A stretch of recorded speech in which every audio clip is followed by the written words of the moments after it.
Okay, right. Here's hoping that the battery still holds out, because I've no idea how much I've got left. We've got two. I've done two tonight.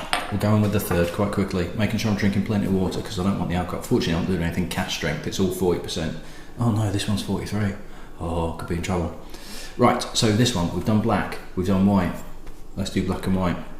So, black and white, I've made a couple of notes on this one, so let me just turn the page. Was originally produced by a guy called James Buchanan, which owned a London-based company called James Buchanan and Co. And you're looking at the late 1800s that he produced this. In fact, does it say anything on there as to when? No, it doesn't. It was originally known as House of Commons, and I think you can still find House of Commons as a blend, but it's essentially the same as black and white. And while it was originally called House of Commons with a view of supplying the House of Commons, London-based, had their own blended whisky, were supplying the House of Commons, members of Parliament love to drink like anything, so fantastic market to go towards.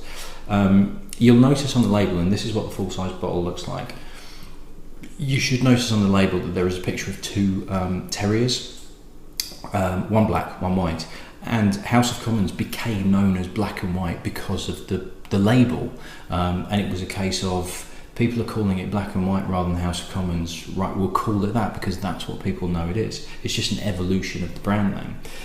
A legend has it that in the 1890s, Buchanan was walking home one day and walked past a dog show. And saw these two dogs outside, and that gave him the inspiration for the logo on the label. Whether that's true or not, I have absolutely no idea.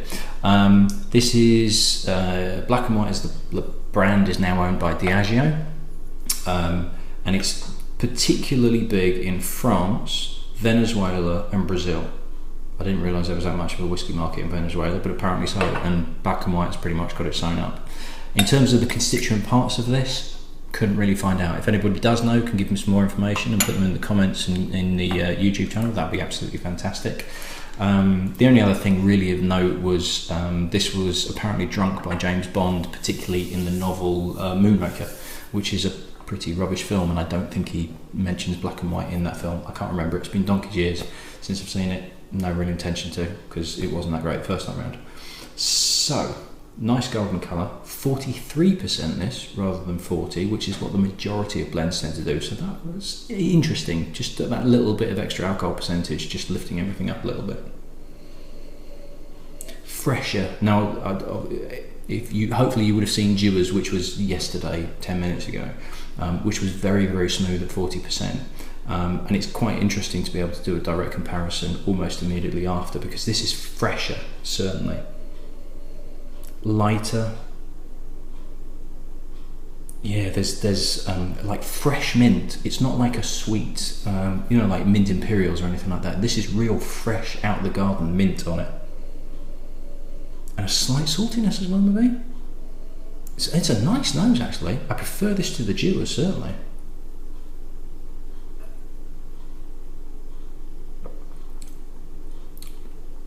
That freshness continues.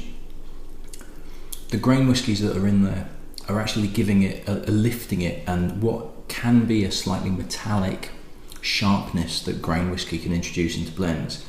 This actually gives it a nice stability, for want of a better word. That's an odd word for me to use, but it's the best word I can come up with in terms of, like, there's a stability to the whiskey that allows the malty flavours to then kind of bounce off, and kind of gives it a sturdiness and goes, right, yeah, actually you've got some good flavours here, here's a chance, we're going to just hold them in, we're going to wall them in, and you're going to enjoy these flavours. The mint is still there is a slight saltiness to it as well, and a very, very slight kind of maritime feel, slightly oily. It's very, very nice. I'm really enjoying this, actually. The Dewars was very smooth, very, very smooth, but there wasn't a great deal of flavour to it. It was okay, it was good, it was a good whiskey, but the flavours were there, particularly with this immediately after. There's a lot more character to this, there's a lot more interest going on in this whiskey. It's lighter, it's fresher, it's slightly fragrant, but there is, again, toffee and caramel underlying everything. There's just a bit more to play around with in your mouth, there's a bit more to kind of find out what other flavours are in there. That is a very, very good blend. That's a very good blend. Now, I think it was Master of Malt selling this at £22, and again, a bit like Dewar's, because the market is there overseas, a lot of it is sent overseas, so it's quite difficult to find in the UK, and that's what puts the price up, because they want it to go overseas rather than be sold over here. £22 is not overpriced. Dewar's was 20 quid. Dewar's I found at like 20 quid, and I think that was slightly overpriced. I think it's at the top end of what it's worth, but this is definitely a more interesting whiskey. If you can find this for under 20 quid, like 17 quid, I think you've got a very, very good whiskey for the money, because this is good stuff. I think that 43%, that extra 3% ABV is just giving it a sparkle that's supporting the flavours that are there.